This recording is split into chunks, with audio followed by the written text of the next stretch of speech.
தந்தைக்கு மரியாதை செய்யுங்கள். ஒவ்வொரு மகனும் மகளும் படித்து உணர வேண்டிய பதிவு. பொதுவாக தந்தைகளின் இறுதிக் காலம் பெரும்பாலும் மௌனத்திலும் தனிமையிலும் சில சமயம் ஒதுக்கி வைக்கப்பட்டும் புறக்கணிப்பிலும் கழிய நேரிடுகிறது என்பது வருத்தத்துக்கு உரியது. இதனால்தான் தந்தைமார் தாம் உழைத்துக் கொண்டே இருக்க வேண்டும் என்றும் முற்றாக ஓய்வு பெற்று மூளைக்கு செல்வதற்கு முன்னர் மரணித்துவிட வேண்டும் என்றும் நினைக்கின்றனர். குடும்பத்துக்காக உழைத்து உழைத்து ஓடான பின்னர் அவரை கௌரவமாக வாழ வழி செய்ய வேண்டும்.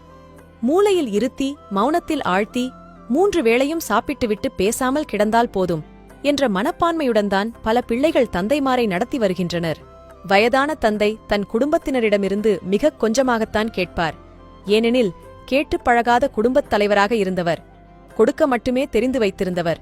எனவே வயதான காலத்தில் வாய் திறந்து கேட்க மாட்டார். குடும்பத்தினர்தான் அவரின் தேவைகளை அறிந்து நிறைவேற்றி வைக்க வேண்டும். வாசிக்கும் பழக்கம் உள்ளவரானால் குறைந்தபட்சம் வாரப்பத்திரிகையாவது வாங்கிக் கொடுங்கள். சில்லறை செலவுகளுக்காக கொஞ்சம் பணமும் கொடுங்கள். மூளையில் அமர்த்தாமல் சிறிய வேலைகளைக் கொடுங்கள்.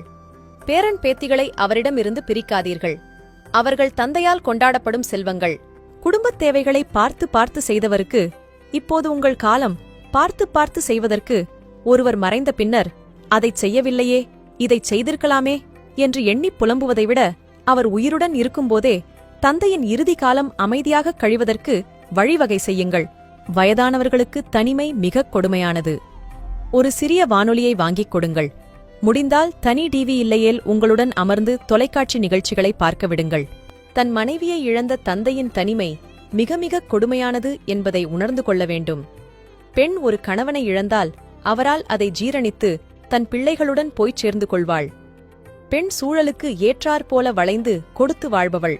குடும்பத் தலைவன், அதிகாரம் செலுத்தியவன், சம்பாதித்தவன், பிறர் மதிப்புக்கு உரியவன் என்றெல்லாம் வாழ்ந்துவிட்ட தந்தை தன் அதிகாரமும் அன்பும் நெருக்கமும் காட்டக்கூடிய மற்றும் எது வேண்டுமானாலும் பகிர்ந்து கொள்ளக்கூடிய மனைவியை இழந்தபின் கையறு நிலைக்கு ஆளாகிவிடுகிறார் என்பதை உணர்ந்து கொள்ளுங்கள்.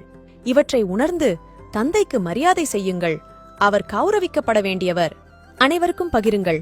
இதுபோல பயனுள்ள பதிவுகளுக்கு ஜே ஹெல்த் பக்கத்தை ஃபாலோ செய்யுங்கள். நன்றி.